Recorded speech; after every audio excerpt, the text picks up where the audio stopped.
દેશના આગામી સ્વાતંત્ર્ય પર્વ નિમિત્તે લોકોમાં રાષ્ટ્રપ્રેમ અને દેશભક્તિની ભાવના બને અને લોકો રાષ્ટ્રભક્તિ માટે આગળ આવે એવા ઉદ્દેશ્ય સાથે તારીખ 8 થી 14 ઓગસ્ટ 2024 દરમિયાન સમગ્ર રાજ્યની સાથે પંચમહાલ જિલ્લા તંત્ર દ્વારા કાલોલમાં પણ હર ઘર તિરંગા અભિયાન શરૂ થયું છે।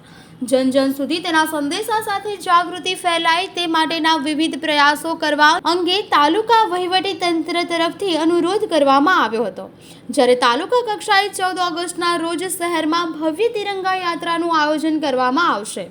તિરંગા યાત્રામાં જોડાઈને પોતાનો દેશપ્રેમ વ્યક્ત કરવા અપીલ કરી છે। સાથે દરેક વ્યક્તિ પોતાના ઘરે તિરંગો ફરકાવે, ધ્વજનું માન સન્માન જળવાય તે જરૂરી હોવાનું જણાવ્યું હતું। કાલોલ પીઆઈ આરડી ભરવાડના નેતૃત્વમાં પોલીસ સ્ટાફે શહેરના વિવિધ માર્ગો પર ઊભા રહીને વાહન ચાલકોને તિરંગા વિતરણ કરવામાં આવ્યા હતા।